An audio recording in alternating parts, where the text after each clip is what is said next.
السلام علیکم۔ ماشاء اللہ فاروق صاحب بھی بڑا پیارا آپ کا بیان ہے کہ انہوں نے اللہ کے علاوہ اور الہ بنائے ہیں اور معبود بنائے ہیں، اور پھر یہ مختلف انداز ہیں ان کو خوش کرنے کے۔ کوئی چوریوں سے راضی ہوتا ہے کہ وہاں چوری چڑھائی جاتی ہے، کسی جگہ تیل چڑھتا ہے جی، کہیں بکرا چڑھتا ہے جی، کہیں چادر وہ چڑھائی جاتی ہے جی، اور کہیں مٹھائیاں، پھلڑیاں، پتاسے اور چنے کئی دفعہ کئی دیگوں سے راضی ہوتے ہیں، کہیں بریانیاں پکتی ہیں۔ تو مختلف انداز ہیں ان کو خوش کرنے کے۔ تو یہ جب قومیں بگڑ جاتی ہیں، مشرک ہو جاتی ہیں، پھر ان کے اندر یہ چیزیں ساری چیزیں آ جاتی ہیں۔ آج ان مسلمانوں کے اندر یہ سارے شرک آ گئے جو پچھلی قوموں کے اندر تھے، ان کے اندر سب آ گئے۔ اور اس کے علاوہ یقین کیجئے عقل حیران ہے، اوورال پوری قوم کرپشن کے اندر، جھوٹ کے اندر، گالی گلوچ، نفرتیں، ان کے اندر ہر عیب آ گیا ہے۔ سود اندازہ لگائی، یہ اتنا بڑا گناہ ہے، اتنا بڑا گناہ ہے سود، یعنی شرک کے بعد، اور قتل سے بھی بڑا گویا، یا قتل کے برابر اتنا بڑا گناہ۔ بلکہ اللہ اور اللہ کے رسول سے اعلان جنگ ہے۔ بتائیں اس سے بڑا کیا گناہ ہوگا؟ اللہ اور اللہ کے رسول سے جنگ کا اعلان کر دے بندہ، یعنی جس طرح مکہ کے مشرکوں نے جنگ کی تھی، کتنا بڑا گناہ کیا انہوں نے۔ تو یہ سود کھانے والے آج مسلمانوں کے اندر سود آ گیا، ان کی پوری معیشت سود کے اندر لت پت ہے، اور بڑے فخر سے کہتے ہیں کہ اب ہم نے اتنے پرسنٹ کر دیا ہے، اور یہ کر دیا اور وہ کر دیا۔ ان کو شرم نہیں آتی سود کا کاروبار کرتے ہوئے۔ تو یہ معاملات ہیں۔ جب تک ایمان اور توحید کی، اللہ کی پہچان، جب تک اللہ کی پہچان نہیں ان کو ہوگی، یہ دوسری چیزیں ان سے نہیں چھوٹ سکتی، یقین کیجیے۔ جو مرضی کر لو، جو مرضی کر لو۔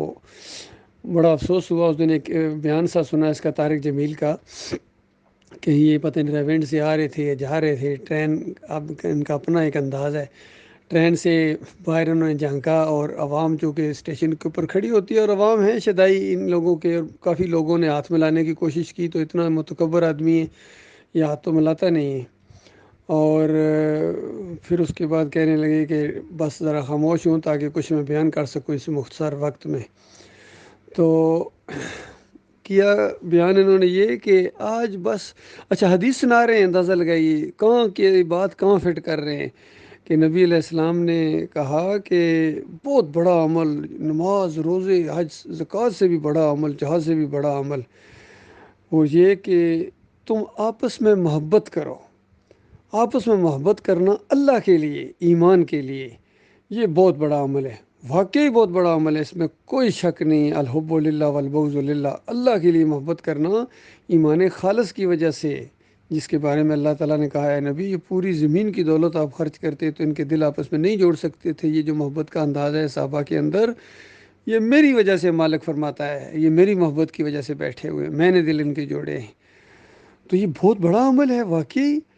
اب وہ اس دور کی بات کو اپنے اوپر فٹ کرنا کہ آج ہمارے ملک میں بس اس محبت کی ضرورت ہے جی، آپس میں محبتیں کریں، محبتیں کریں، تو کس قدر فریب ہے۔ چادریں چڑھاؤ، عرس اور میلے کرو، یا علی مدد کے نعرے لگاؤ، اور پھر آپس میں محبتیں کرو جی۔ محبتیں کیسی ہوں گی؟ شرک کے بعد تو پھر آپس میں نفرتیں پیدا ہوں گی۔ اور خود طارق جمیل کا بیان میں نے اپنے کانوں سے سنا ہے کہ کہتا ہے میں دیوبندیت پھیلا رہا ہوں، اندروں اندر دیوبندیت پھیلا رہا ہوں۔ جب فرقہ بندیت تم خود پھیلا رہے ہو تو محبت کیسے پیدا ہوگی؟ بریلی کی بریلیت پھیلا رہا ہے، کوئی دیوبندیت پھیلا رہا ہے، کوئی اہل حدیثیت پھیلا رہا ہے، تو محبت کیسے پیدا ہوگی آپس میں؟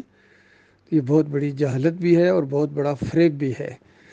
اور یہ معاملہ ہے میرے پیارے بھائیو، جب تک ایمان کی بات بالکل واضح طور پر کہ بتایا جائے کہ لا الہ الا اللہ محمد رسول اللہ کا یہ مطلب ہے، کلمے کی دعوت دو جو نبی علیہ السلام نے جس طریقے سے دی تھی، اور الہکم الہ واحد، تمہارا ایک مالک ہے، تمہارا ایک معبود ہے، اور اس کے علاوہ جتنے یہ معبود بنائے ہوئے ہیں، کسی کو داتا کہتے ہو، کسی کو دستگیر کہتے ہو، کسی کو مشکل کشا اور حاجت روا کہتے ہو، کہیں چادریں چڑھاتے ہو، یہ 11ویں کرتے ہو، یہ 12ویں کا کیک کاٹتے ہو، ابھی اگلے مہینے کاٹو گے 12 ربیع الاول کو، حالانکہ نبی علیہ السلام کی وفات کا دن ہے۔ ذرا بیان کریں نا طارق جمیل کہ 12 ربیع الاول نبی علیہ السلام کی وفات کا دن ہے۔ صحابہ اکرام پریشان تھے، غمگین تھے، امہات المومنین پریشان تھی، نبی علیہ السلام کی بیٹی پریشان تھی، بیٹیاں جو اور بھی رشتہ دار تھے وہ سخت پریشان تھے، اور ہاں منافقین خوشیاں منا رہے تھے، منافقین ایک دوسرے کی آنکھوں میں دیکھتے تھے اور مسکراتے تھے، تو ان کے لیے عمر بن خطاب نے کہا تھا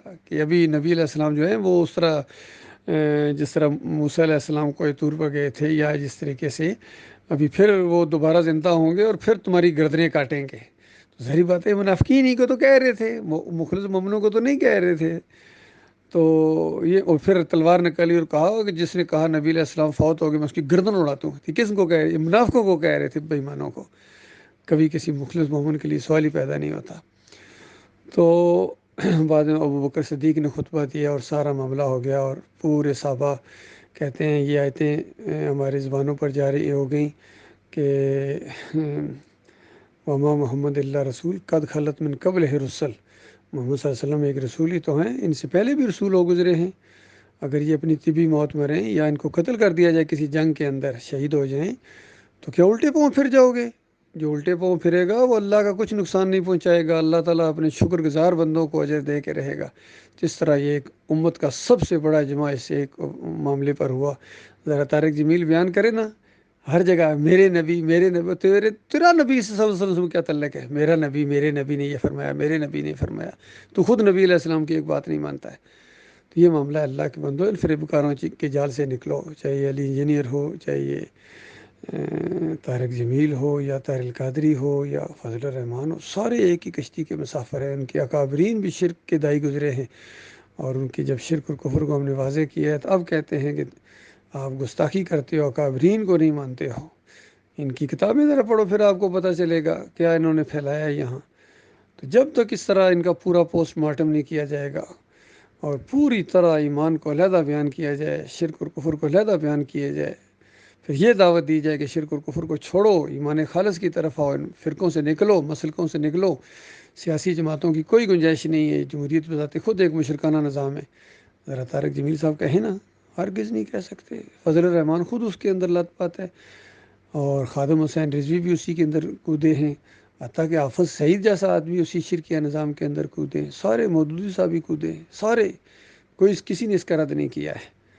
تو یہ معاملہ اللہ کے بندو، خیر تب آئے گی جب نبی علیہ السلام کا طریقہ اختیار کیا جائے گا۔ کس طرح مکہ سے دعوت اٹھی تھی اور صحابہ اکرام نے اس کو قبول کیا، اور اسی کی انہوں نے دعوت دی آگے، پھر ایک سے دو، دو سے تین ہوتے چلے گئے، اور ایک اجتماعیت قائم ہوئی، اور اس کے بعد جب وہ بڑھتے گئے اور ایک مناسب وقت کے بعد اللہ تعالیٰ نے وہ حالات پیدا کر دیے، کفر و شرک کا جنازہ اٹھا، ان کے بیجا پھاڑ دیا اس دعوت نے، پھر دم دبا کے بھاگے ہیں میدان بدر سے۔ وہی دور آئے گا انشاءاللہ ہجرت کے مقام آواز دیں گے، اور اس کے بعد یہ قتال ہوگا اس قوم کے اندر۔ کفر ایک طرف خالص اللہ کے ماننے والے، توحید والے، اور دوسری طرف یہ سارے مسلک اور فرقے ہوں گے شرک اور کفر کرنے والے۔ اس وقت اللہ کی مدد آئے گی فرشتوں کے ذریعے، اور مومنوں کے دل کو اللہ تعالیٰ ٹھنڈا کرے گا، اور اس میں جو مریں گے مومن وہ اللہ کے راستے میں شہید ہوں گے۔